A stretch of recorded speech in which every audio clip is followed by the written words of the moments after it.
오는 7월 국민의힘 전당대회를 앞두고요. 하나의 변수가 있다면 총선 백서다라는 평가가 나오고 있습니다. 당 내부에서 내부 총질 그만하자. 지금이 책임 크기를 따지고 있을 때냐라는 목소리들이 나오고 있습니다만 백서 TF를 이끄는 조정훈 의원의 최근 움직임이 아무래도 예사롭지 않습니다. 먼저 준비한 화면 먼저 보시겠습니다. 한동훈 선대본부장님께서 오늘 출범식을 하고 첫날 이 마포를 왔습니다.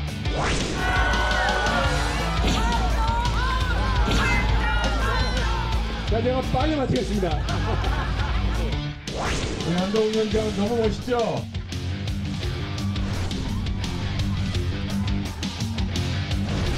한동훈 책임이 있습니다. 그걸 어떻게 부정합니까? 팩트인 것입니다. 목에 칼이 들어와도 얘기할 수 있습니다.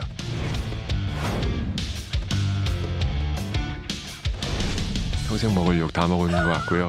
개인기로 치면 동급 최강이죠. 근데 그럼에도 불구하고 사실상 한동훈 재등판을 막기 위한 백서 발간 아니냐. 누가 봐도 그렇게 보이고 이쯤에서 접는 게 낫다.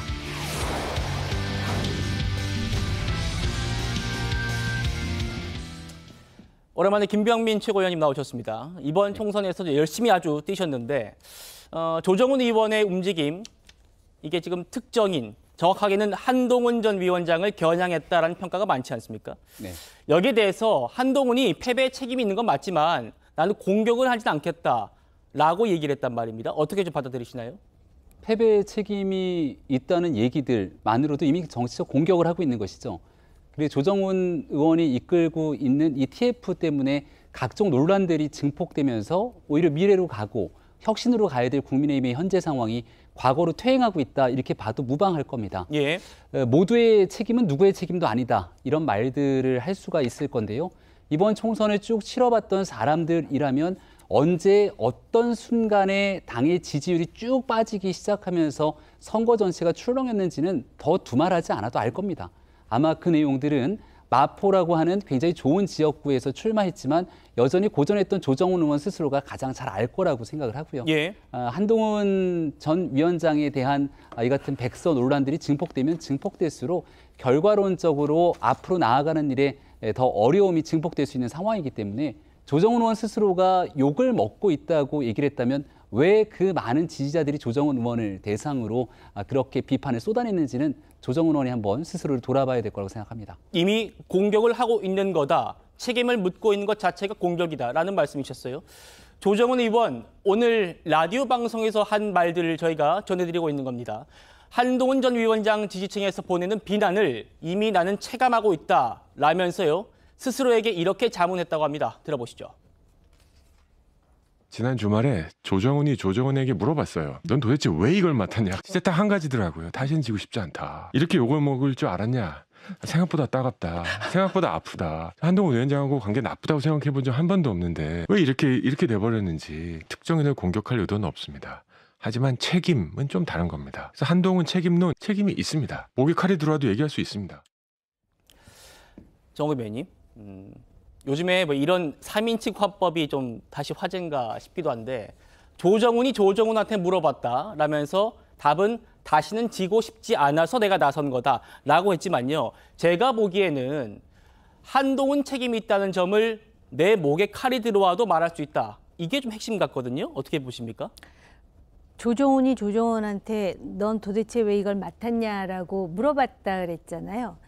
근데 많은 사람들이 그거를 궁금해할까요? 오히려 누가 너한테 맡겼냐를 더 궁금해하지 않을까요? 아, 예. 갑자기 그런 생각이 들었고요. 그다음에 총선에 국민의힘이 대패했습니다.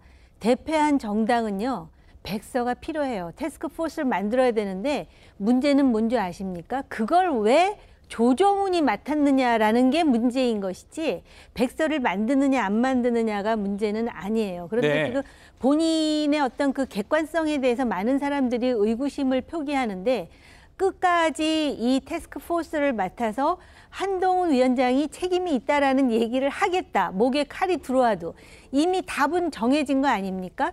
그러다 보니까 많은 그 비판과 그다음에 그 공격을 지금 조정훈 의원이 받고 있는 것이 아닌가 이런 생각이 드는데요. 정말 백서에 대한 의지가 강하다면 본인이 맡으면 안 돼요. 정말 객관성을 담보할 수 있는 외부인이라든지 네. 누가 보더라도 아, 저 사람이 하면 객관적이야 할 수 있는 사람이 들어와야 맞습니다. 성침 부의장님께 여쭤보겠습니다. 앞선 두 분께서는 좀 비판적으로 말씀을 주셨는데, 그러니까 뭐 백서 TF 만들어야 되고 충분히 공감할 만한 그런 활동이다라는 데는 이견이 없습니다만 그 TF의 장을 왜 조정훈이 맡으냐 여기에 대한 좀 다른 의견 있으신가요? 아니요, 저도 같은 의견이시면? 같은 의견이에요. 예. 제 의견을 말씀드려도 될까요?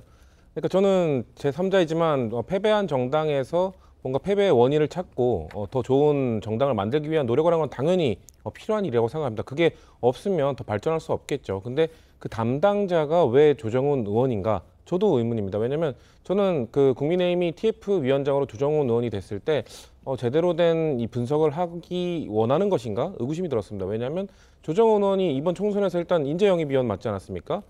책임에서 자유로울 수 없는 사람입니다. 그리고 저는 그 이후에 본인이 계속해서 전당대회에 암시하는 발언을, 출마를 암시하는 발언들을 계속하고 있단 말이죠. 네. 차기 전당대회에 나가려는 사람이 직전 지도부에 대한 평가를 한다?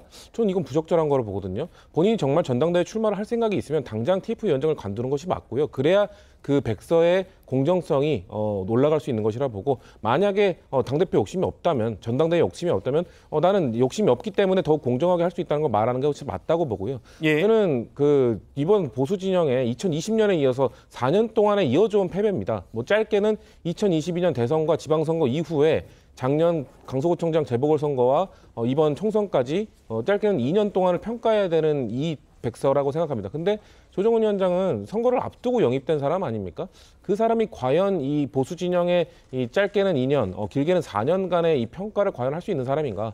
마지막으로 짧게만 또 말씀드리면 네. 조정훈 의원 하면 지금 시청자분들께서 모르시는 분들도 있을 겁니다. 이 네. 정치 이력을 짧게만 봐도 2020년에 민주당의 위성정당을 통해서 첫 번째 당선이 되셨고, 그러셨죠. 그 이후에 시대전환으로 돌아간 다음에 이번 선거를 앞두고 2024년에는 국민의힘으로 입당해서 다시 한번 선거를 치렀습니다. 선거를 치르는 동안에는 한동훈 전 위원장의 아까 봤듯이 선거 첫날부터 지원을 받았고 수도권에서 큰 패배를 했음에도 불구하고 그런 지원 유세 속에서 신승을 했습니다. 선거가 끝난 다음에 갑자기 그 한동훈 전 위원장에게 그 패배의 그 책임을 묻는 그런 모습들만 봐도, 이 이력만 봐도 저는 제 다른 정당에 있음에도 불구하고 이분이 과연 객관적인 사람인가? 저는 이런 의구심을 가질 수밖에 없고 국민들도 그렇게 보시지 않을까 생각합니다. 그렇군요. 지금 토론 초반부터 조정훈 의원에 대한 비판적인 말씀들 많이 주고 계신데 지금 성침 부의장님께서 말씀 주셨기 때문에 바로 좀 들어보려고 합니다. 조 의원이 당대표 도전 가능성에 대해서 이렇게 입장을 냈습니다. 들어보시죠. 한동훈 위원장이 당대표의 마음이 있으시다면 이 자리를 빌려서 좀 과감하게 제안하고 싶어요. 정말 당을 위해서 희생할 의지가 있으시면 나오셔가지고 당대표 출마하셔서 백가쟁명식으로 예. 당의 개혁에 대해서 토론하는 장을 만들어보자. 저 개인적으로는 마지막 선거할 때 정말 인간으로서 최대한 소진된 모습을 봤기 때문에 재충전했으면 좋겠다는 마음이지만 누구 나오라 하지 마라. 이건 민주주의가 아니잖아요. 조정훈 위원장께서도 당을 위해 내가 필요한 존재라면 역할을 하실 생각도 있으세요?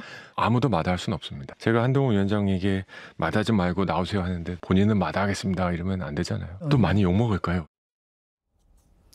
차 교수님, 정치권 일각에서 조정훈 의원이 당대표 욕심이 있어가지고 지금 이렇게 활동을 하는 거냐라는 의심이 있는데 네. 본인이요, 오늘 들으신 것처럼 가능성을 열어둔 것 같아요. 네. 마지막에 욕 먹을까요? 이렇게 반문을 했잖아요. 좀 욕을 좀 심하게 먹을 것 같습니다. 그럴까요? 네, 제가 생각에는 그런데요. 사실 정치인 입장에서는 이제 당 대표에 도전하는 것 자체가 중요한 하나의 정치적인 의지를 표현하는 수단일 수도 있는 것이고요. 설사 그것이 도전이 자질이 된다 하더라도 한 단계 업그레이드 할 수 있는 좋은 기회이기 때문에 충분하게 도전할 수 있는 것이죠. 그런데 예. 문제는 조정훈 의원 같은 경우는 사실 이 국민의힘이 입당한 지가 얼마 안 되잖아요.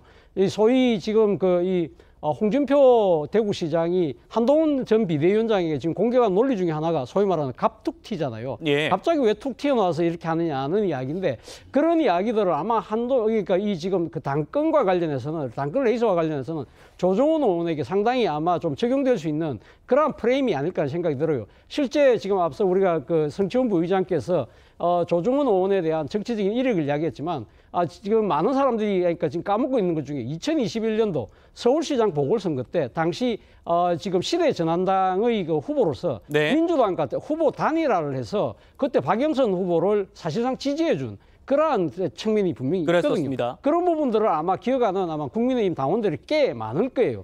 그런 측면이 분명히 있는 것이고 또 설사 본인이 그러니까 뭐 그런 여러 가지 이런 그 정치적인 여러 가지 비난에도 불구하고 본인이 설사 뛰어든다고 하더라도 과연 본선까지 갈 수 있을까? 저는 그 부분에 대해서도 좀 고개가 갸웃거려지는 것이 사실이라는 것이죠. 후보가 많으면 컷오프가 있을 그렇죠. 거니까요. 컷오프가 될 가능성이 예. 높기 때문에 만약에 한동훈 전 비대위원장이 출마를 할 경우에는 아마 제 생각에는 상당히 아마 소위 말하는 흥행이라는 관점에서 상당히 많은 후보들이 뛰어들 거예요. 그러면 뭐 나경원 지금 당선인 그리고 또 그 전대 룰이 개정되면 유승민 전 의원도 뛰어들 것이고 그런 상황이 된다고 하면 안철수 의원도 뛰어들 가능성이 있거든요. 네. 자, 보통 우리가 이 당대표 선거 때 이 본선 후보가 보통 한 3배수 정도로 컷오프를 한다고 한다면 과연 이 3등 안에 들 수 있을까? 이 기라성 같은 후보들 중에서 자, 그렇다고 한다면 조정원 의원 입장에서는 냉철하게 정치적 현실을 직시할 필요가 있다는 조언을 좀 해드리고 싶습니다. 그 냉철하게 직시해서 지금 이런 활동을 하는 것 아니냐라는 말이 나오는 것 같아요. 아까 정호금 의원님께서 이 조정원 의원에게 누가 이 자리를 맡겼느냐 이 물음에 대한 공방인 것 같은데요. 한번 듣고 얘기 나눠보겠습니다. 들어보시죠. 공격을 해대고 하니까 우리 조정원 의원이 요즘 좀 힘든 것 같아서 안타깝습니다. 지금 조정원이 내가 볼 때는 당대표 선거 나오려고 하는 것 같아요. 조정원의 배후에는 그럼 누가 있느냐. 그 대통령실하고 연결하는 게 바로 이철규죠, 당연히. 저는 태어나서 대통령하고 차 한잔 마셔본 적이 없습니다. 저는 친윤도 아니고 비윤도 아니고 저는 대통령 성공을 바랍니다. 약간 무윤 아닐까? 근데 이철규 의원하고는 친하시잖아요. 그분 뭐 친이이지 뭐 그게 제일 친윤입니까? 김병민 최고위원님. 그러니까 예. 지금 조정원 의원이 이런 본인의 당내 이력들 뭐 박영선 당시 서울시장 후보 민주당 후보와 단일화했던 이런 이력들 이런 약점들을 보완하기 위해서 친윤계의 그런 힘을 등에 업고 이번 전당대회 나가려고 하는 거 아니냐 이런 의심이 있었던 겁니다. 여기에 대해서 어떻게 답을 주시겠어요? 그동안의 활동 내용을 보면 당 주류랑 매우 가까웠던 걸 부정할 수가 없을 겁니다. 그러니까 지난해 합당 과정들을 거쳤고 인재영입위원회 부위원장으로 활동을 했던 거로 기억을 합니다마는 당시에 인재영입위 활동을 통한 일이 자연스럽게 총선과 함께 맞물려 돌아갔기 때문에 굉장히 주류적인 성격으로 활동했다는 일을 조정훈 의원 스스로도 부인하기는 어렵겠죠. 과거의 전당대회 과정을 보면 특히 김기현 당대표 탄생되던 시기에 낮은 지지율이었지만 시간이 지나면서 그 지지율을 상회하는 그 효과들을 가져갔던 예를 만약 고민해 본다면 지금 조금 낮은 지지율이라도 가능성이 있다고 판단할지 모르겠습니다. 그 시작이 지금 같은 노이즈 마케팅으로 언론의 주목을 받는 거라고 볼 수도 있겠고요. 네. 근데 총선 패배 전의 국민의힘의 모습과 총선 참패 이후에 지금 국민의힘을 바라보는 지지자들의 마음들은 상당히 엇갈리고 다를 수밖에 없습니다. 과연 이 위기의 국민의힘을 누가 어떻게 구원할 수 있을지에 대한 깊은 관심이 모이고 있고 한동훈 위원장의 안타까운 지난 총선 과정에서의 그 모습들을 지켜보면서 많은 국민의힘을 지지하거나 아니면 좀 제대로 갔으면 좋겠다고 생각되는 당원들의 목소리가 한동훈 위원장에게 쏠리고 있는 내용들을 조정원 의원이 조금 왜 그 같은 높은 지지율이 한동훈 위원장으로 쏠리고 있는지를 한번 냉철하게 판단해 보게 된다면 전당대회에 나올 본인의 마음 이걸 조정훈에게 다시 꼭 한번 물어봤으면 좋겠습니다. 그렇군요. 이런 시각도 있습니다. 국민의힘 3040 모임 소장파 모임이죠. 첫 목회의 창립 멤버인 박상수 변호사가요. 조 의원에게 이렇게 목소리를 높였습니다. 보시죠. 자, 백서 TF는 총선 패배 책임을 균형 있게 따지는 일종의 심판인데 그 심판이 선수로 뛰겠다는 건 좀 아니지 않느냐. 정호기 의원님 동의하시는 건가요? 그렇게 얘기를 하죠. 지금 가만히 국민의힘 내부 상황을 보니까 전당대회를 앞두고 한동훈 위원장이 변수가 되어서 비토를 놓는 그룹과 또 한동훈 위원장이 당대표로 나서야 된다라고 생각하는 그룹으로 지금 나눠져 가는 게 아닌가. 그런 가운데 이제 조정훈 의원이 논란이 되고 있는데요. 예. 이 조정훈 의원의 이 그 백서 TF 단장직을 계기로 해가지고 조금 연구를 하게 됐어요. 이 정치인에 대해서. 네. 그런데 이 조정훈 의원은 우리가 생각하는 것보다 훨씬 복합적이에요. 카멜레온 같다고나 할까요? 단지 민주당의 위성정당에서 민주당에 있다가 국민의힘으로 전환한 정치인으로 보기에는 상당히 그 복잡한 일면이 있는데요. 다 기억하실 거예요. 김건희 특검법을 공개 반대하고 대장동 특검을 제안했고 이재명 대표 퇴진을 제안했던 의원이에요. 그런가 하면은 지금 민주당이 이재명 대표가 강조하고 있는 기본소득법 최초 발의, 재난지원금 최초 제안을 한 사람도 조정훈 의원이에요. 그리고 국회에서 의정활동을 잘해서 칭찬도 많이 받았는데 상당히 복합적이에요. 그런데 이것을 단순히 지금 한동훈 위원장의 책임론을 가지고 조정훈 의원을 바라보기보다는 네. 이 복잡한 상황에서 왜 조정훈 의원, 인재 영입 부위원장뿐만 아니라 인재로 들어오지 않았습니까? 혹시 제가 기억하기에는 그런 조정훈의 존재에 대해서 좀 국민의힘 내부에서도 연구가 필요한 게 아닌가 싶네요. 알겠습니다. 혹시 뭐 오늘 패널 분들께서 조정훈 의원을 그래도 조금이라도 옹호해주고 그러실 분 안 계신가요? 너무 지금 한쪽으로만 토론이 흘러가가지고요.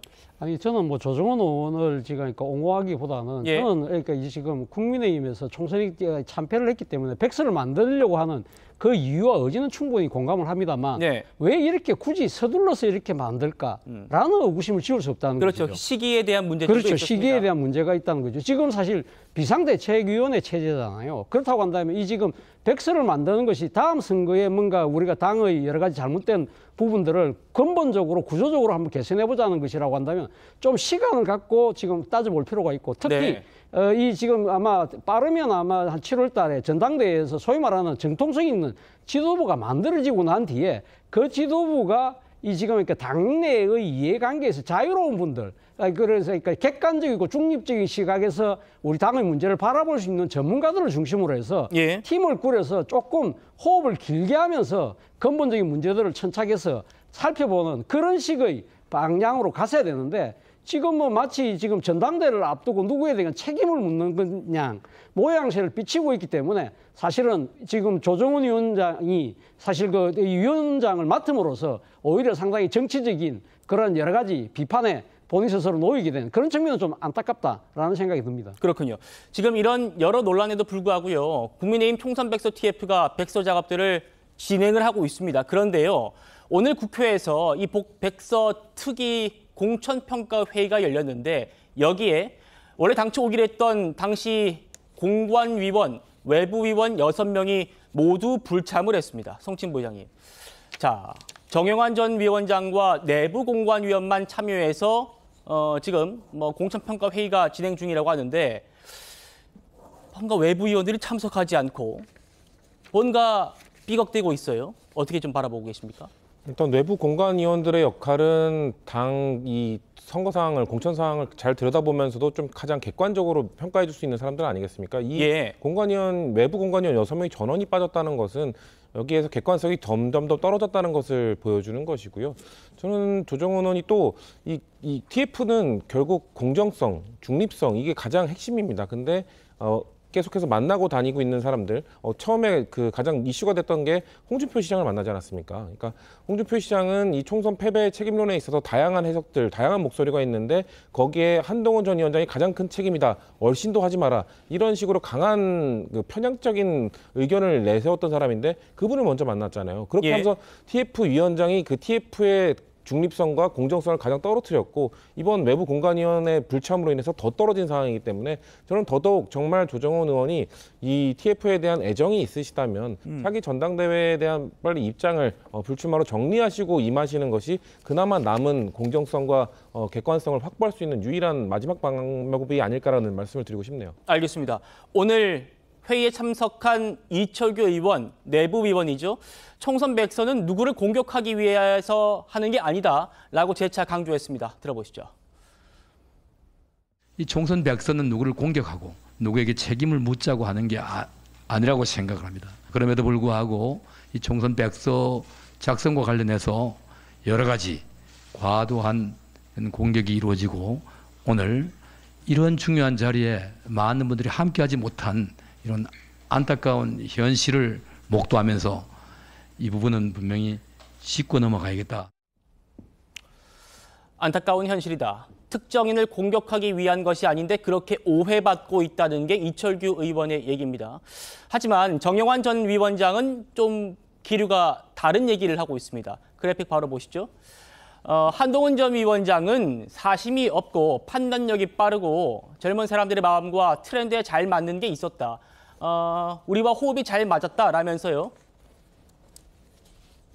한동훈이 책임이 있으면 나도 100% 책임이 있는 거고 대통령까지 다 책임이 있는 거다. 마지막까지 해볼만 했고 한동훈 전 위원장은 엄청나게 기여했다.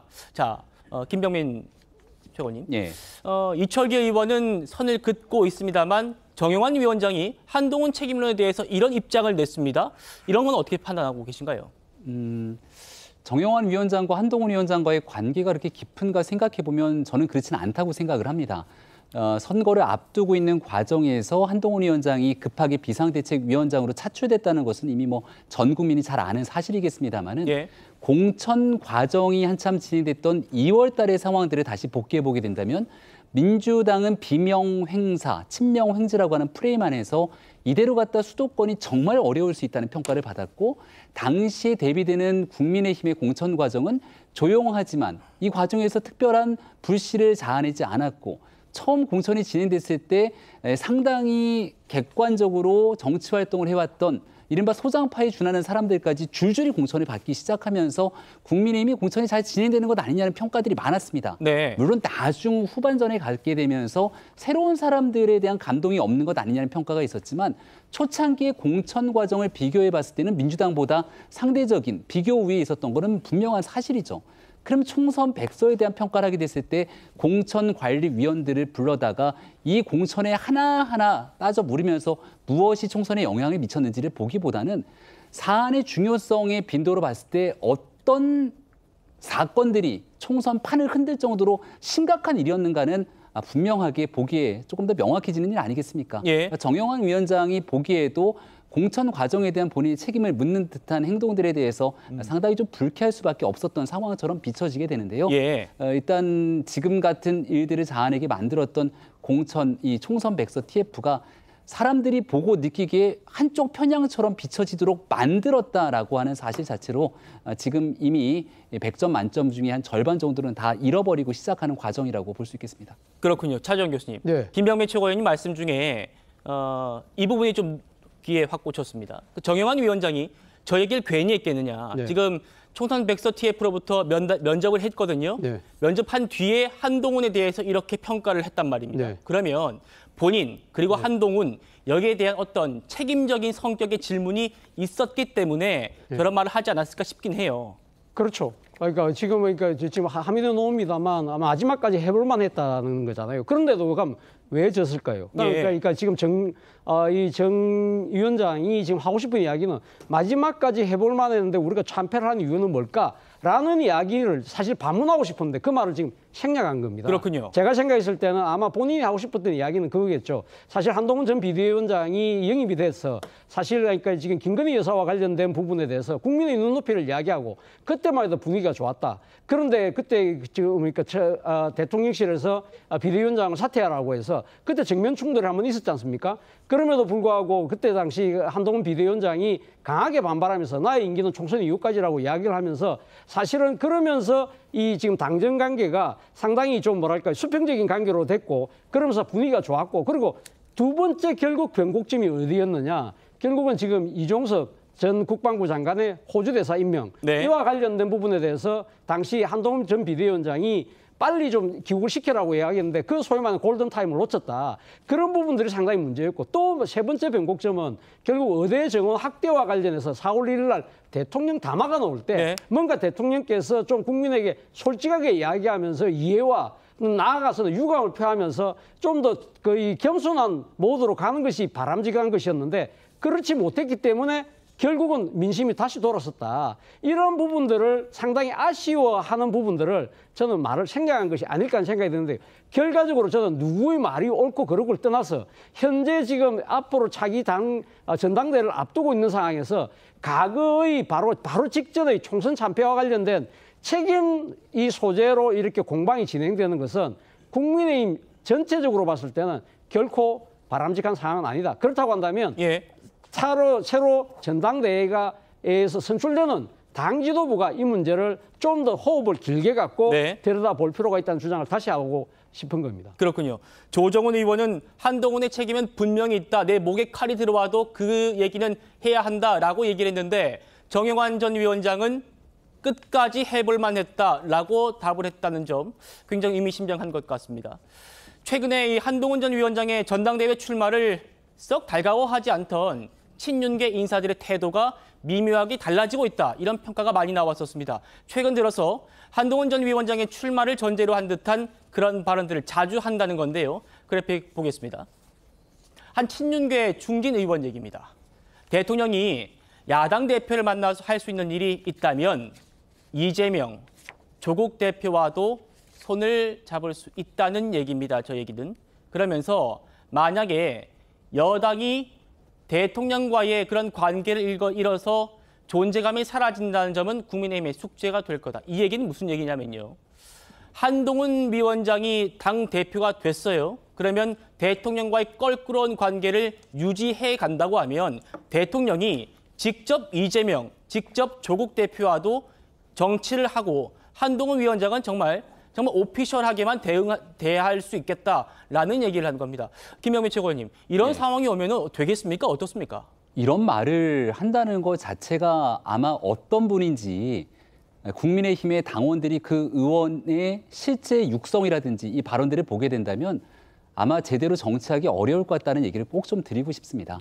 어떤 방식이든지 간에 국민의힘이 그리고 대통령실이 좀 더 총선 민심을 받들고 변화해서 협력하고 국민의 눈높이에 맞는 방향으로 나아가야 되고 지금 190석이 넘는 야당이 윤석열 대통령의 국정 운영에 대해 사사건건 발목을 잡는 것뿐 아니라 실질적인 국정 운영이 이루어지지 못하도록 하는 탄핵 언급까지 나오고 있는 마당인데 국민의힘의 당대표가 뭔가 껄끄러운 사람이 되게 되면 여기는 아예 그냥 패싱해버리고 야당과 손잡고 정치할 수 있다는 협박을 하게 된다면 이를 국민의힘을 대표하는 정치인이라고 받아들일 수 있을까?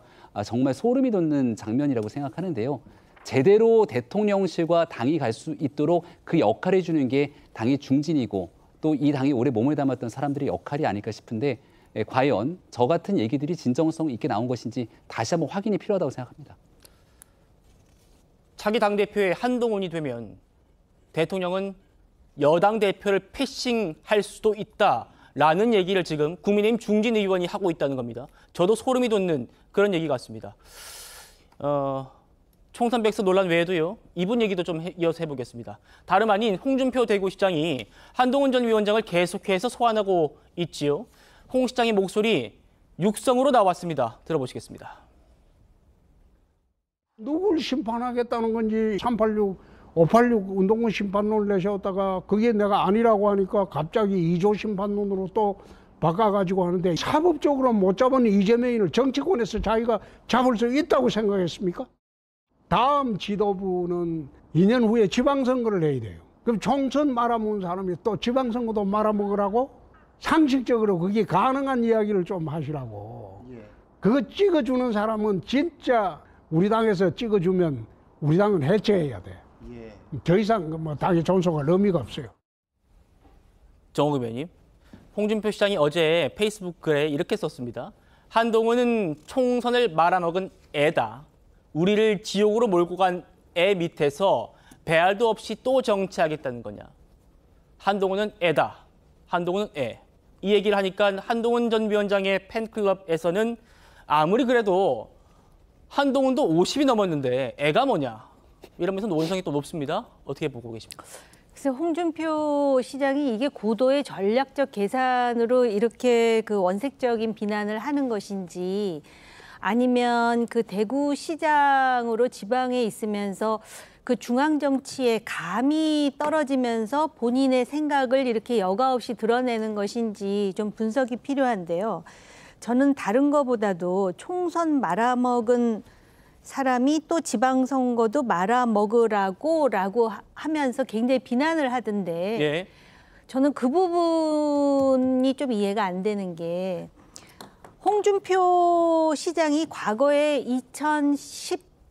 2017년에 대선에 나와서 패배하고 당대표가 돼서 지방선거를 2018년에 네. 제 기억으로 말아드신 걸로 기억을 하거든요. 그래서 아유 어떻게 같은 당원인데 이렇게까지 그 어쨌든 총선의 패장이긴 하지만 본인을 너무나 투명하게 이렇게 드러내시는 것에 대해서 조금 그 안타까운 마음이 들고요. 특히 예. 2조 심판론을 강조하는 거 보니까 아마 한동훈 위원장의 2조 심판론이 잘못됐다라는 부분을 부각하는 것 같은데요. 저도 개인적으로 2조 심판론은 문제가 있다고 생각해요. 네. 그런데 지금 또 조정훈 태스크포스 단장 얘기를 한 번만 더 하자면 그 얘기를 하잖아요. 자기는 목에 칼이 들어와도 한동훈 위원장의 잘못에 대해서 책임에 대해서 얘기하겠다. 예. 또 대통령도 책임이 있으시다 얘기하잖아요. 근데 가만히 들어보니까 그 말이 맞는 것 같긴 한데 생각해 보니까 대통령은 전당대회 나갈 일이 없잖아요. 근데 한동훈 전 비대위원장은 지금 전당대회에 나가느냐 마느냐를 가지고 지금 논란이 되고 있는 상황에서 네. 그런 백서를 만들면 당장 타격을 받을 사람은 한동훈 위원장일 수도 있겠다라는 생각까지 하게 되는데 요새 그런 말 하지 않습니까? 이 조정훈 태스크포스 단장과 홍준표 시장 간의 일련의 연대가 만들어졌다고. 근데 사람들이 다 그렇게 생각하는데 정치라는 거는 정말 전략을 세우려면은 사람들이 깨닫지 못하게 뭔가 전략이 움직여져야 되는데 예. 너무나 맑은 물처럼 지금 들여다 보이는 것 같은 그런 분위기 속에서 얘기를 한다라는 게 본인들의 어떤 한계인가 이런 생각마저 듭니다. 알겠습니다. 정치인에게 애냐 뭐 이런 얘기 제일 많이 좀 들어보셨을 분이 우리 패널 중에는 성친부 의장님 같습니다. 청년 정치인으로서 그래도 40 넘으셨잖아요. 예, 넘었습니다. 예, 그런데도 뭐 애냐 이런 얘기를 또 뭐 다른 사람에게 하는 거지만 옆에서 들으시면 어떻습니까? 너무 부적절하죠. 근데 그 부적절한 단어임에도 저는 홍준표 시장이 한동훈 전 위원장을 애라고 표현하면서 지금 공격을 하고 있지만 가장 많이 키워주고 있는 분 아닌가라는 생각을 합니다. 왜냐하면 저는 개인적으로 한동훈 전 위원장에게 가장 부족한 건 고난의 서사거든요. 그러니까 한국 유권자들은 정치인에 대해서 좀 고난을 겪은 서사를 그래도 좀 원합니다. 그러면서 고난을 겪을 때 항상 이 팬덤이 좀 더 견고해지고 단단해지는 경향이 있는데 한동훈 전 위원장의 인생을 보면은 항상 엘리트로서 쭉 순탄한 길을 걸어오다가 이번에 정치 길에 들어선 이후에 처음으로 이제 고난의 서사를 맡고 있는 거거든요. 근데 사실 총선에서의 패배나 아니면 야당의 공격은 정치인 개인의 뭐 고난의 서사가 아니죠. 왜냐면 네. 당연히 상대 진영으로 공격을 받는 건데. 근데 이번에는 총선 패배에 대해서 물론 한동훈 전 위원장도 책임이 있지만 모두가 지금 책임의 영순위는 용산 대통령실, 윤석열 대통령을 보고 있지 않습니까? 그거에 대해서 아무도 얘기 못하고 있는데 그거에 대해서 한동훈 전 위원장에게만 책임을 물으면서 뭔가 억울한 상황을 만들어주다 보니 한동훈 전 위원장에 대한 이런 뭐 팬덤도 견고해지고 뭐 관심도 점점 높아지고 이런 상황인 것 같아요. 그래서 저는 홍준표 시장이 전략을 잘못 세우신 것 같다. 한동훈 전 위원장을 좀 비난하고 싶어 하시는 것 같아요. 오히려 그걸 키워주고 있는 것이고. 그리고 이번 SNS를 보면은 우리가 2017년 박근혜 탄핵 때를 잊으면 안 된다. 대통령을 흔들면 안 된다. 그때 대통령 흔들다가 이렇게 되지 않았냐라고 말씀하셨는데 예. 지금 누가 대통령 흔들고 있습니까? 지금 여당 내에서는 대통령 흔들고 있는 사람이 없고 다 여당 내에서 한동훈 전 위원장만 흔들고 있는 걸로 야당에서 봐도 그렇게 보이는데 왜 전혀 상황 판단을 못 하시고 이렇게 말씀을 하시는지 지금 SNS 글 올리실 때마다 이런 언급을 하실 때마다 본인이 이 중앙 이슈에서 다뤄지는 걸 좀 즐기시는 건 좋은데 제가 볼 때는 상황 판단력이 점점 떨어지시는 것 같아서 안타깝다는 말씀을 드리고 싶습니다. 알겠습니다. 역시 또 애라는 얘기를 많이 들어봤을 법한 분입니다. 이준석 개혁신당 대표가요. 홍준표는 왜 이럴까에 대해서 언급을 했습니다. 들어보시죠. 전 나오면 안 된다 보고요. 사실 명분이 없잖아요. 홍준표 시장이 한동훈 전 위원장에 대해서 이렇게 일관되게 저격하는 이유가 뭘까요? 그러니까 홍 시장 입장에서는 본인이 보수에 보려고 항상 당이 어려울 때도 난 지켜왔다. 근데 오히려 그걸 무너뜨리려고 했던 사람들이 누구냐. 윤석열 대통령도 있잖아요. 윤석열 대통령이 대선 후보가 없는 그런 상태에 국민의힘에 와서 대선을 이긴 것은 성과다. 이렇게. 근데 한동훈 위원장은 비슷한 역할을 하지 못하고 총선을 졌다. 그래서 평가가 박한 것 같습니다.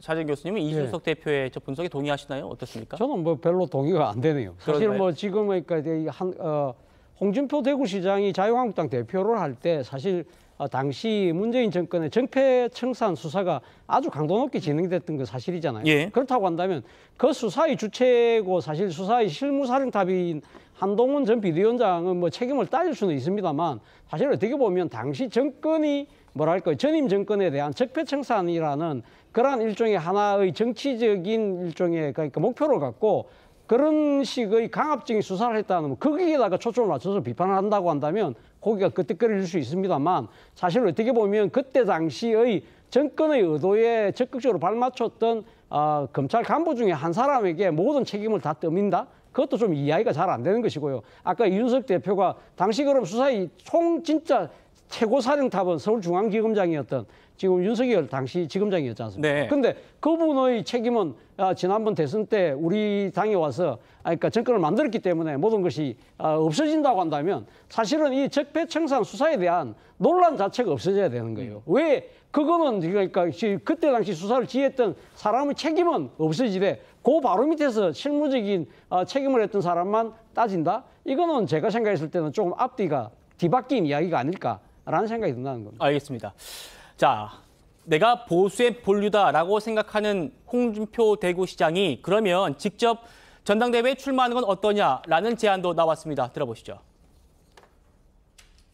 일국의 국무위원까지 하고 당대표까지 한 사람한테 뭐 이런 거를 쓰는데 근데 홍준표 지금 대구시장이 좀 마음이 급하신 것 같아요. 저는 만약에 한동훈 위원장이 출마하게 된다면 그 대항마로 제일 안타까워하는 홍준표 시장이 나서면 어떨까? 이게 재밌을 것 같아요. 그러니까 마지막 그 노장으로서 노장은 살아있다. 김병민 최고위원님, 어제 저희가 이 얘기를 좀 다루긴 했는데요. 당원 당규상의 홍준표 대구시장 현역 지자체장이 나오는 게 가능은 하다고 하더라고요. 그런가요? 네. 그러니까 민주당 같은 경우도 제 기억으로는 당대표는 아니지만 최고위원회 단체장, 광역은 아니더라도 기초단체장이 출마했던 기억이 있습니다. 물론 단체장이 하고 있는 역할들을 봤을 때는 이 중앙당에서 이뤄지고 있는 당대표의 역할과 최고위원의 역할들을 수행하기에 실질적인 지방행정과 거리가 있는 상태에서 무리가 있다고 평가되는 게 기본적인 상식일 텐데요. 네. 근데 홍준표 시장은 좀 논외라고 봅니다. 지금 대구시정으로 우리 국민들이 홍준표 시장을 기억하는 뉴스가 얼마나 있겠습니까? 최근에 나오는 거의 모든 뉴스들은 하루가 멀다 하고 중앙정치의 정치인에 관련된 뉴스에 그것도 본인의 SNS를 계속 참전하고 있기 때문에 그러시죠. 이럴 거면 뒤에서 계속 SNS 하지 말고 당원 당규에도 허용이 된다고 한다면 홍준표 시장이 직접 전당대회에 나오는 게 맞지 않냐. 그리고 당원들의 평가를 받아서 본인이 진짜 이 당의 당원들이 생각하는 보수의 본류인 것인지 아니면 본인이 애라고 규정하면서 그토록 지구를 떠나라 이렇게 경멸하고 있는 한동훈 위원장이나 아니면 또 다른 인물들이 정말 새로운 보수를 끌고 갈 수 있는 적임자인지 그 평가를 받으면 깔끔한 일 아니겠습니까? 네. 너무 이 홍준표 시장에게 박하게 얘기한다 이렇게 얘기할지 모르겠습니다만 홍준표 시장이 최근에 총선 이후 정말 어렵고 힘든 시기에 쏟아냈던 굉장히 경멸적인 이 SNS의 언어들을 보게 된다면 네. 왜 홍준표 시장에게 이런 비난들과 비판들이 쏟아지는지도 본인이 책임지고 감내해야 될 영역이라고 생각합니다. 김병민 최고위원님. 그러면 현직 대구시장의 직은 내려놔야 하는 겁니까? 어떻습니까? 이것도 한번 정리를 해주시죠. 제가 당원 당규를 명확하게 보고 이 자리에 들어오진 않았습니다만 네. 앞서 얘기했던 민주당이 최고위원으로 갔을 때는 그 직을 지키면서 하는 겁니다. 그리고 아마 지금 단체장이 그 전당대회에 뛰어들지 말라는 법은 없을 것이기 때문에 당연히 신지호 전 의원이 얘기했던 것도 대구시장 버리고 나와라라는 게 아니라 대구시장을 갖고 있는 상태에서 출마해서 활동하라 이런 얘기겠죠. 대통령 선거로 가는 과정 속에서도 이 광역단체장 직을 지키면서 경선에 참여하는 것이기 때문에 아마 그런 취지에서 언급한 내용이 아닐까 싶습니다. 알겠습니다. 홍준표 대구시장이 나올 수도 있네요. 그러면 지켜보도록 하죠. 개그맨 출신이고 또 보수 유튜버로 알려진 국민의힘 김영민 디지털정당 위원장이요. 오늘 여의도 중앙당사에서 삭발 시위를 했습니다. 그 모습 한번 보고 오시죠.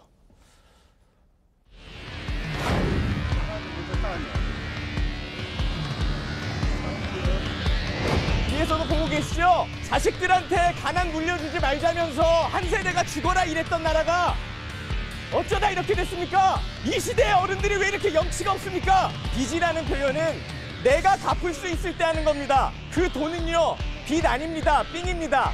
저는 후손들한테 삥 뜨고 싶은 마음이 없어요. 정호기 의원님, 어떻게 들으셨습니까? 지금 이번 총선에서도 어쨌든 기여를 하신 분입니다. 김영민 씨가 메시지는 전 국민 25만 원 지원금에 대한 얘기였습니다만 어쨌든 국민의힘도 좀 일 좀 해라. 왜 아무것도 안 하냐 이런 얘기도 했거든요. 이 전 국민 25만 원과 관련해서는 지난번 영수회담에서도 얘기가 나왔고요.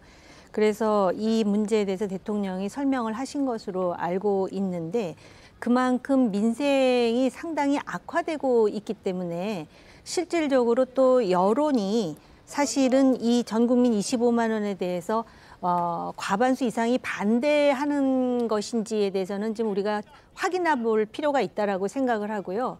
그 보편적인 복지로서 전 국민 25만 원은 아니더라도 적어도 정부나 책임 있는 여당에서 이 민생 문제를 해결하고 소비를 진작시키기 위해서 선별적으로 지원하는 방법이라든지 그런 고민을 하고 있는 모습은 보여줄 필요가 있다라고 생각을 하고요. 네. 이분이 이렇게 삭발 시위하는 건 우리나라는 1인 시위의 그 권리가 있는 나라이기 때문에 예. 이거는 자신의 어떤 표현의 자유의 하나라고 생각하기 때문에 이거 자체에 대해서 찬반 내지는 호불호에 대해서 제가 말씀드릴 입장은 아니라고 생각해요. 알겠습니다. 국민의힘 소식 여기까지 다뤄보고요. 저희는 민주당 소식으로 넘어가 보도록 하겠습니다.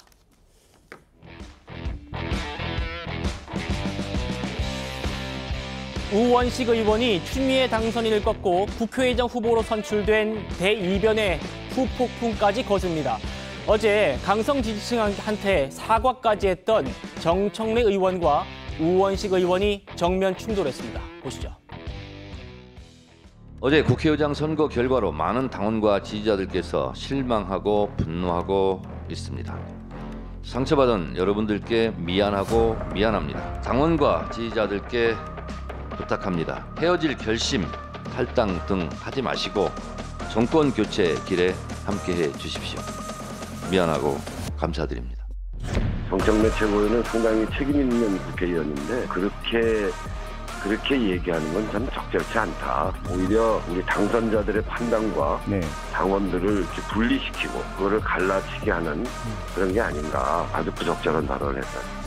어제 문자 폭탄 같은 거 좀 받으셨어요, 의원님? 제가 너무 바빠서 문자를 못 봤습니다. 축하 문자가 사실은 훨씬 더 많았을 겁니다. 네네. 오늘 좀 살펴봐야죠. 우원식 의원 반응 보면 문자 폭탄도 많이 받은 것 같아요. 성진 부장님, 어제도 저희가 이 문제 다뤘는데요. 우원식 의원이 당선된 게 당원들한테 죄 짓는 게 아니잖아요. 그렇죠. 그런데 지금 정청래 의원이 사과까지 했단 말입니다. 굉장히 흥미롭게 저는 봤는데 오늘은 아까 보신 것처럼 아예 공개석상에서 육성으로 사과까지 했습니다. 당연히 우원식 의원 반발할 수밖에 없어 보이는데요.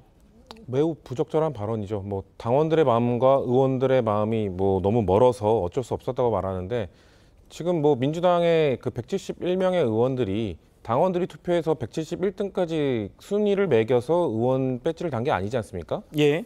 이건 당원들을 넘어서는 4천만 명이 넘는 유권자들이 각 지역구에서 투표를 통해서 선발한 의원들입니다. 그 의미는 의원 한 명 한 명은 물론 당원들이 공천 과정에서 선택해주고 경선을 치른 의원들의 경우에는 선택해주고 본선 과정에서도 그 지지를 보내준 그런 역할들도 있었겠죠. 하지만 전체 유권자들의 선택을 받아서 당선된 300명 한 명 한 명이 헌법기관입니다. 그런 사람들이 개인의 의견에 따라서 의장 선거에서 본인의 의견에 따라 투표를 한 것인데 그것에 대해서 마치 뭐 당신과 좀 달랐다고 해서 그것이 잘못된 것이냐 하는 것은 매우 부적절한 것이고요. 심지어 정청래 의원은 우리 당에 항상 본인이 강조하지 않습니까? 수석 최고위원이라고? 예. 그럼 당대표 다음입니다. 당대표 다음에 있는 분이 그런 발언을 하신 것은 더더욱 부적절하다. 심지어 그분은 이 투표가 있기 전에 추미애 당선인에게 사실상 뭐 지지를 해주는 발언이나 다름없는 추미애가 되지 않을 확률은 낙타가 바늘구멍을 통과할 확률과 같다. 이런 발언까지 하지 않았습니까?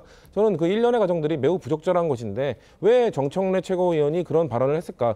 저는 결국 뭐 당을 위한다, 뭐 이재명 대표를 위한다. 저는 그렇게 보지 않습니다. 이분은 오로지 본인의 정치적 이력을 위해서 이 강성 팬덤의 이 지지를 받기 위한 발언들만 하시는 것이거든요. 왜냐하면 저는 이분이 총선에서 공천 과정에서 우리 당이 가장 시끄럽고 뭔가 좀 갈등이 심했던 그 공직자 평가와 관련된 점수와 관련된 그 갈등이 심했을 때 의총이 열렸었죠. 그때 당대표가 불참하고 수석 최고위원으로서 나갔었는데 도중에 그냥 도망갔습니다. 그런 무책임한 모습을 보였던 분이 무슨 뭐 당을 위해서 발언을 하시는 것이냐 하는 것은 저는 매우 공감하기 어렵다는 말씀을 드리고 싶고 저는 이번에 선출된 의원식 의원도 충분히 민주당을 대표해서 국회를 잘 이끄실 분이라고 생각하기 때문에 저렇게 당선되자마자 저런 부적절한 발언을 하신 것에 대해서 매우 유감스럽다는 말씀을 드리고 싶습니다.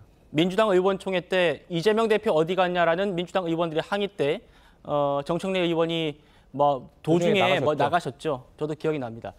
차지원 교수님, 지금 어제 이 결과에 대해서 이재명 대표가 당심이다라고 했단 말입니다. 그런데 정청래 의원은 당심과 의심에 좀 괴리가 있는 것 같다라고 얘기했어요. 어떤 의미로 받아들이십니까? 일단 뭐 정청래 최고 입장에서는 아마 지금 당의 게시판이나 이런 데서 표출되고 있는 당원들의 반응과 그리고 어제 그러니까 국회의장 경선에서 드러난 의원들의 표심하고는 상당한 거리가 있다. 그 본인은 아마 생각을 하고 있는 것 같아요.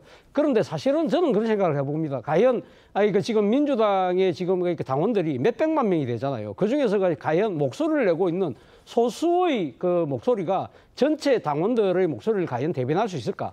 그리고 또 소위 말해서 이 지금 당원을 넘어서 민심이라는 측면에서 봤을 때도 민심의 기류를 제일 잘 읽을 수 있는 분들이 방금 직전 그러니까 선거를 통해서 당선됐던 분들이거든요. 이분들 입장에서는 그러면 지금 우리 민주당이 가야 될 길이 어떤 길인가 부분을 나름대로 숙고를 해서 어제 아마 선택을 했던 것이 아닐까라는 생각이 들어요. 그렇기 때문에 사실 그러니까 당신과 지금 그 의원들의 생각이 조금 거리가 있을 경우에 과연 그러면 그 기준은 뭐가 돼야 되느냐? 제가 생각할 때 민심이거든요. 민심이라는 부분을 생각을 했을 때는 정청래 최고가 저런 식의 발언을 하는 것 자체는 상당히 무책임하다. 왜 근데 저런 발언을 할까? 저는 아마도 이번 지금 이 8월 달에 전당대회를 상당히 나름대로 의식을 한 결과가 아닐까라는 생각이 들어요.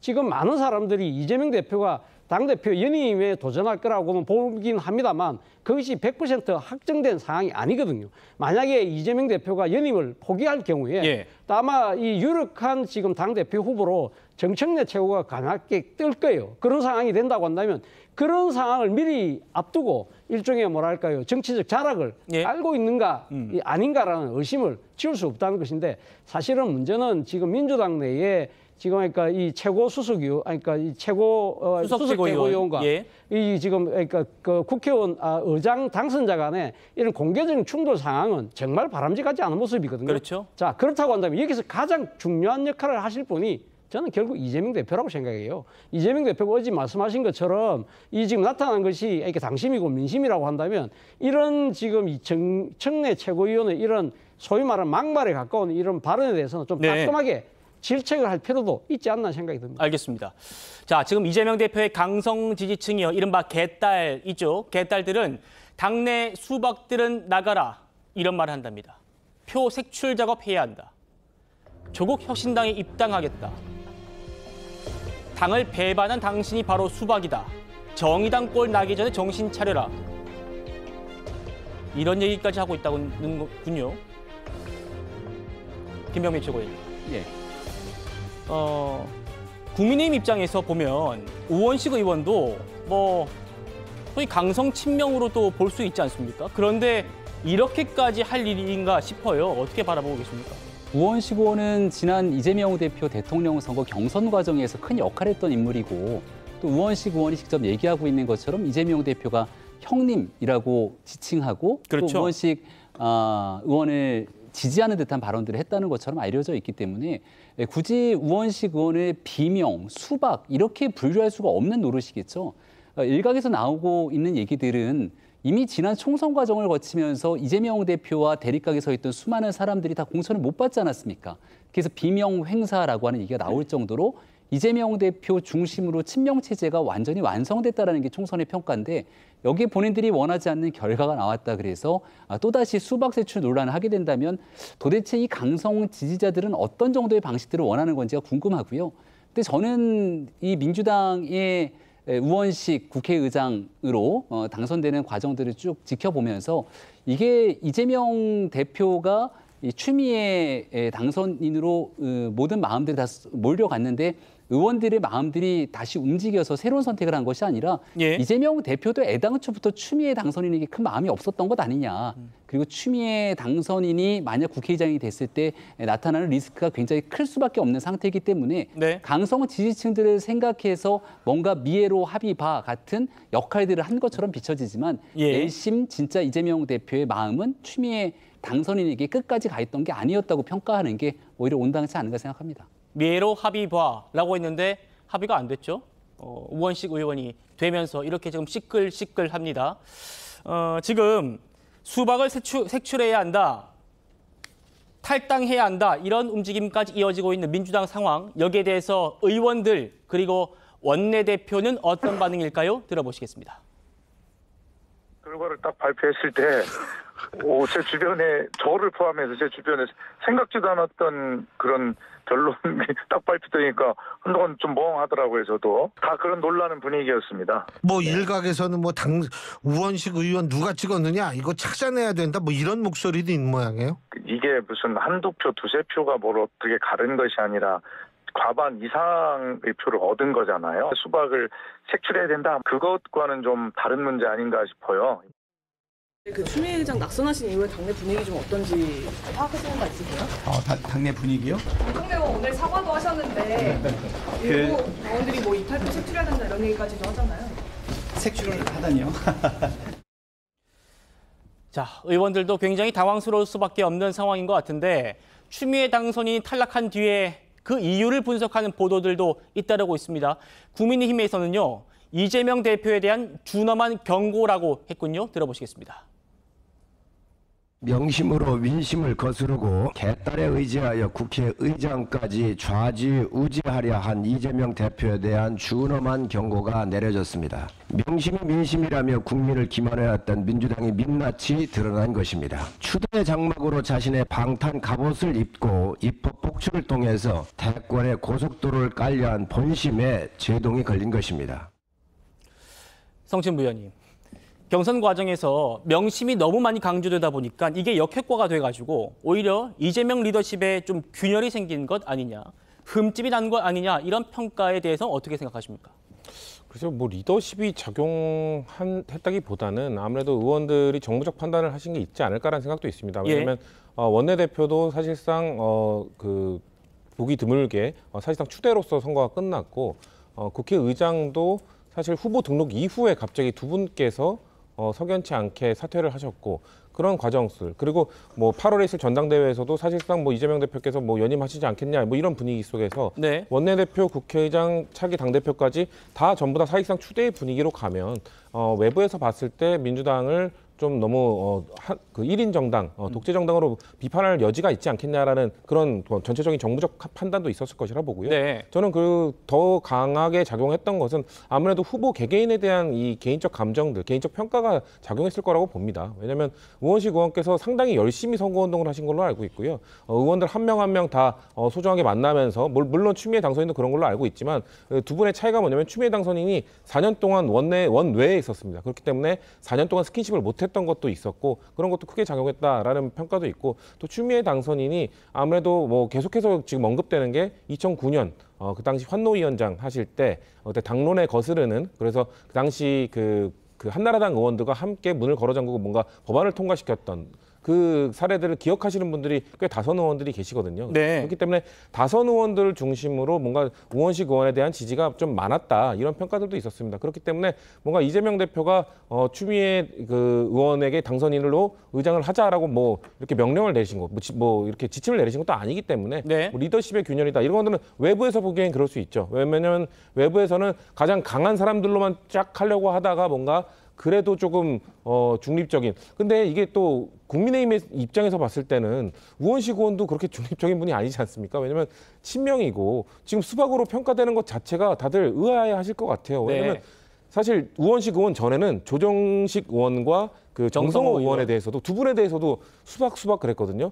이제 개딸이라고 그 일컬어지는 강성 지지층 분들이 본인들의 지침에 따르지 않는 분이면 무조건 그냥 수박으로 설정해버리는 이런 분위기까지 왔습니다. 저는 예. 그런 식으로 정성호 의원과 그 조정식 의원 같은 최측근 그 친명 의원까지 수박으로 몰아가면은 다 이렇게 나가 떨어지고 마지막에 남는 사람은 좀 마지막 수박은 이재명 대표가 될 거라고 봅니다. 그렇기 때문에 이런 식으로 수박을 몰아가는 이 강성 지지층의 이 팬덤 정치는 저는 바로잡을 필요가 있다고 생각합니다. 그러게 말입니다. 정성호 의원, 조정식 의원까지 수박이라고 불릴 줄은 저도 꿈에도 생각도 못했던 것 같고요. 이번 추미애의 패배, 딴 거 생각할 필요 없이 추미애 본인 때문이다라는 야권 내부의 평가도 있습니다. 들어보시겠습니다. 추미애 의원은 결선에도 가기 어려운 사람이. 그 행적이 있잖아요. 아는 사람은 벌써 한 3선쯤 된 의원들은 거의 다 그 겪어봤기 때문에 제일 그 불안한 후보로 이렇게 그 취급을 받던 사람이거든요. 추미애 이 당선인이 너무나 인기가 없습니다. 추미애 당선인은 100m 미인이에요. 당 바깥에 있는 일반 국민들이나 그냥 당을 잘 모르는 분들은 뭐 추미애 당선인에 대해서 굉장하게 좋게 보는 여론이 있습니다만 당내에서 같이 생활을 해본 사람들은 그렇지 않습니다. 아마 명심이 추미애 당선인을 찍어라라고 해도 재선 이상들은 거기에 저항을 했을 거예요. 정우빈 의원님, 100m 미인 저 표현은 좀 부적절한 표현 같기도 합니다만 어쨌든 신경민 의원의 얘기도 그렇고 뭐 유인태 전 총장의 얘기도 그렇고 민주당 의원들은 추미애 당선인을 좋아하지 않는다 이 얘기 같아요. 이것 때문에 추미애가 진 거다. 다른 것 다 생각할 필요가 없다는 것 같은데 어떻게 생각하십니까? 그 재선 이상의 의원들이 그래서 당의 그 보이는 손해에 의해서 교통정리가 눈앞에서 이루어지고 있음에도 불구하고 결국은 우원식 의원을 찍었다라는 것인데요. 아까 이제 2009년에 환노위 얘기도 나왔지만 네. 노무현 전 대통령의 탄핵 상황도 그랬고요. 그리고 추미애 당선인은 문재인 대통령 시절에 법무부 장관 아니었습니까? 예. 그런데 결국은 그 윤석열 대통령의 등장이라든지 정권 재창출의 실패가 문재인 대통령에게 있다라고 또 반박하고 있지 않습니까? 그래서 한간에는 이재명 대표가 보이는 부분에서는 추미애 당선인을 중심으로 교통정리를 하는 것처럼 보였지만은 네. 언젠가는 자기 등 뒤에 뭔가를 꽂을 수도 있다라는 우려를 한 게 아닌가라는 해석도 나오는 것이고요. 네. 그다음에 신경민 전 의원의 그 100m 미인 이야기는 제가 사실은 그 자리에 있었기 때문에 자세히 들었는데요. 그렇군요. 그만큼 그 인간적으로 추미애 의원이 좀 인심을 얻지 못했다라는 뉘앙스의 이야기였어요. 자세한 네. 내용은 제가 모르겠으나 그리고 그 정견 발표를 할 때 우원식 의원은 굉장히 그 설득력 있게 흉금을 울리는 그러한 그 발표를 했는데 추미애 의원은 상대적으로 좀 아마 그만큼의 설득력이 부족했다라는 말까지 나오는 거로 봐서는 그 적어도 재선 이상의 의원들 입장에서는 원내대표도 추대하고 또 그 원내대표가 추대된 원내대표가 이리저리 다니면서 그 소위 5선, 6선 의원을 주저앉히고 더군다나 또 당대표를 뭐 연임한다, 운운하는 이 분위기에 대해서 반기를 든 것이 아닌가. 근데 이게 역설적으로 말입니다. 저런 분위기가 오히려 유권자들 입장에서는 민주당의 입지를 살리는 효과를 지금 보고 있다라는 거는 부인하기 어려워요. 알겠습니다. 자, 이번 국회의장 선거요. 원내대표 선거도 아니고 국가 서열 2위 국회의장을 뽑는 선거였기 때문에 조정식, 정성호 의원이 출마를 한번 했다가 돌연 포기한 배경을 두고도 굉장히 뒷말이 많이 나왔었습니다. 그래서인지 어제 분위기가 좀 묘했다고 합니다. 보고 오시죠.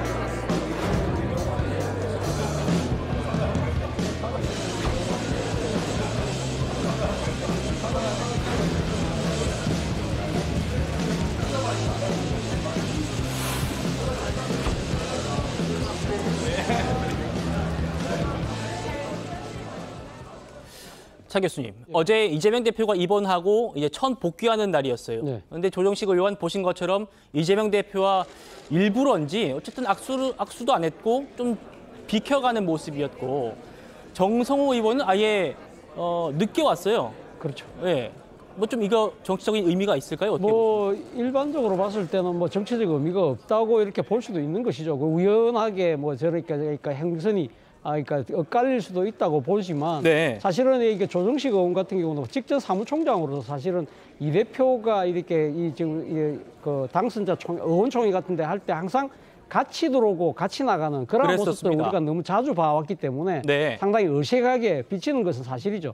그런데 제가 생각했을 때는 뭐 지금 조정식 의원도 인간인지라 제 생각에는 좀 섭섭함 이런 것들이 저는 분명히 있었을 거라고 봐요. 그렇기 때문에 본인은 뭐 굳이 그걸 의식해서 이렇게 행동을 하려고 하지 않았지만 무의식 중에 그러한 것들이 드러난 것이 아닐까 하는 생각이 들고 정성호 의원 같은 경우도 소위 말하는 이재명의 자장이라고 이야기하고 또 소위 말하는 정치적 멘토라고 이야기하는 분인데 이분도 결국은 지금 석연찮은 이유로 이번에 지금 의장 경선에서 스스로 포기했단 말이에요. 그렇다고 한다면 본인도 그렇게 신나서 어제 당선자 총회에서 지금 국회의장을 뽑는데 뭐 그렇게 시간 맞춰서 오고 싶겠어요.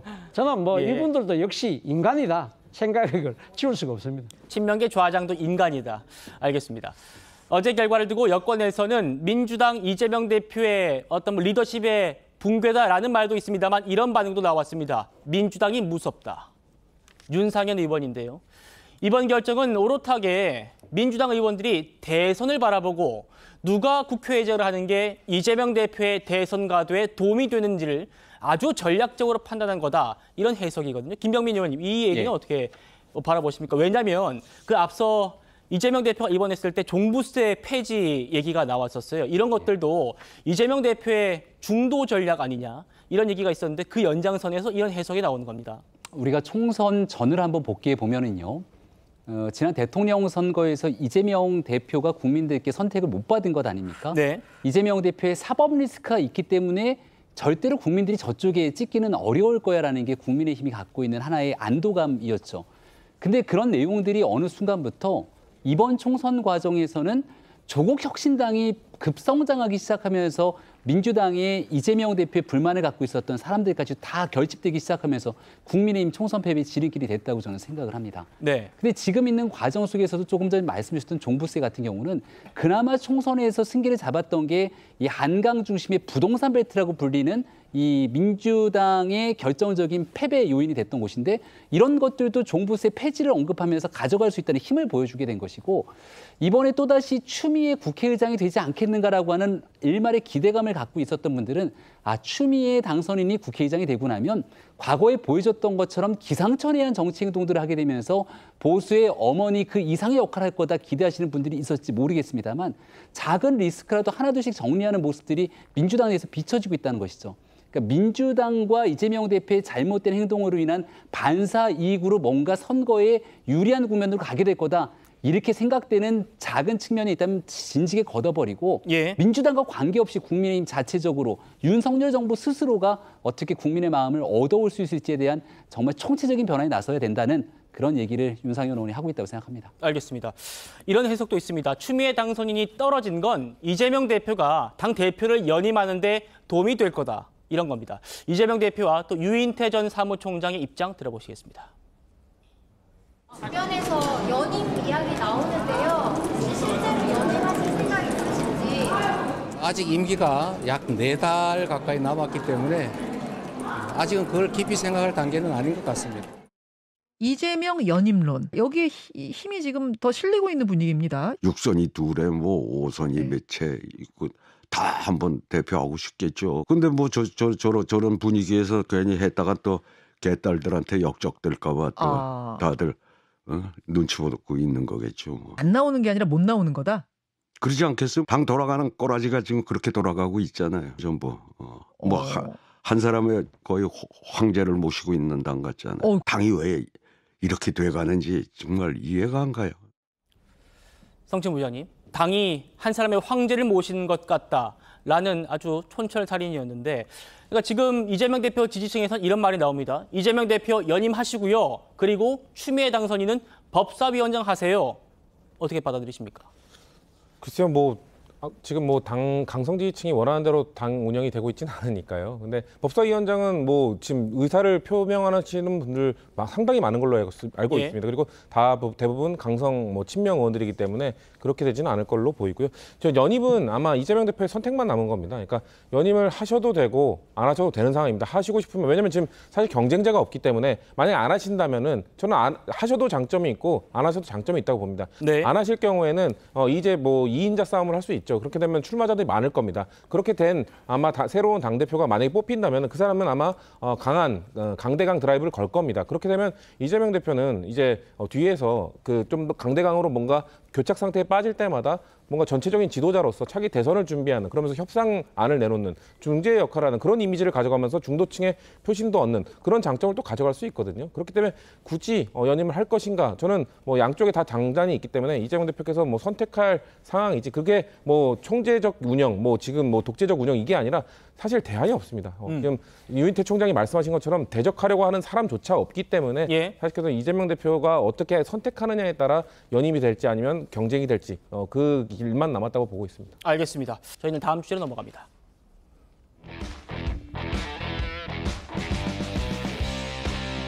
문재인 전 대통령의 부인 김정숙 여사가 자주 찾았던 의상실의 디자이너가 있는데요.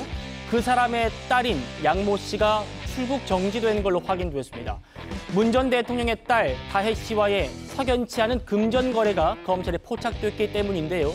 이 소식 며칠 전 민주당 당선인이 직접 언급하기도 했었습니다. 들어보시죠. 딸의 계좌에 등장한 온갖 사람들도 수사 대상에 올려 교통을 걷고 있습니다. 양모 씨는 본인의 직업상 해외 출장이 잦음에도 불구하고 검찰의 무기한 출국 금지로 인해 정상적인 직장 생활이 불가능할 지경에 내몰려 있습니다. 자, 방금 보신 이기헌 당선인요, 누구냐면요, 문재인 청와대에서 대통령 친인척을 관리하는 민정비서관이었습니다. 그러니까 문다혜 씨를 직접 관리하는 그런 사람이어서 속사정, 내막을 누구보다 잘 아는 사람이 이기헌 당선인이고 직접 나선 겁니다. 그러면 무슨 내용인가? 어제 저희 TV조선이 단독 보도를 했습니다. 먼저 문재인 전 대통령의 딸과 금전 거래했다는 양모 씨가 누군지부터 설명을 드리겠습니다. 네, 과거에 문재인 정부에서 근무했던 사람인데요. 아버지가 김정숙 여사의 단골 디자이너였어요. 당시에도 특혜 채용 아니냐 이런 의혹이 불거지기도 했었습니다. 보시는 것처럼 공식 소속은요, 총무부 비서관실이었는데 여기는 청와대의 특활비나 돈을 만지는 곳입니다. 그런데 실제 업무는 김정숙 여사를 수행하는 제2부속실에서 일을 했던 분입니다. 김병민 최고님. 그러니까 이분이 보시는 것처럼 한국 사람이 아니에요. 프랑스 국적이어가지고 당시에도 우리나라 최고 안보 기관이어야 하는 청와대에 근무하는 게 맞느냐라는 논란이 있었는데 어쨌든 이분이 출국 금지가 아니라 출국 정지인 이유가 있는 겁니다. 네. 이 말한 것처럼 프랑스 국적을 갖고 있는 상황이기 때문에 출국 금지가 아닌 출국 정지 상태다. 이렇게 확인될 수가 있는 것 같아요. 예. 과거에도 한 차례 논란들이 있었기 때문에 많이들 기억하실 거라고 봅니다. 김정숙 여사에 관련된 이 옷 관련된 의상 디자이너의 딸이기 때문에 관련된 가족으로 특혜 채용된 것이 아니냐라고 하는 의혹들이 한 차례 불거졌던 바 있었고요.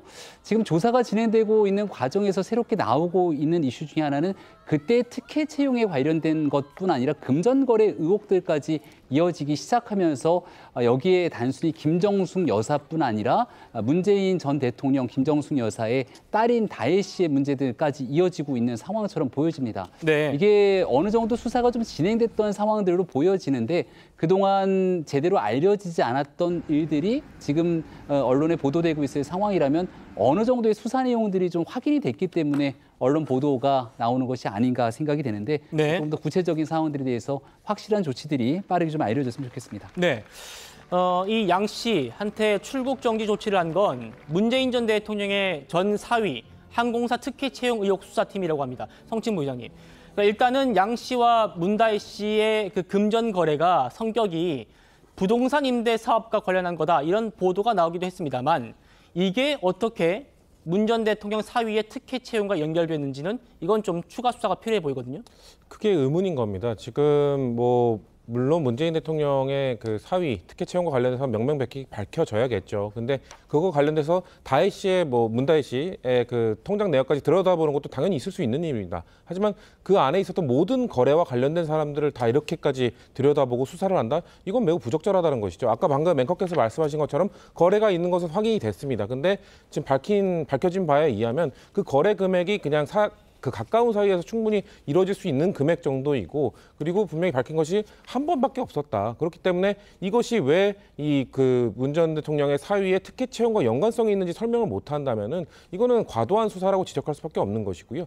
이 수사를 지휘했던 게 이번에 중앙지검장이 된 이창수 전 전주지검장 그렇죠. 아닙니까? 그러면은 이번 중앙지검장 되셔서 김건희 여사 관련된 수사도 이 정도의 엄정한 잣대로 수사를 하길 바란다. 그런 요구를 민주당에서 할 수밖에 없는 상황인 것 같습니다. 예, 그러니까요.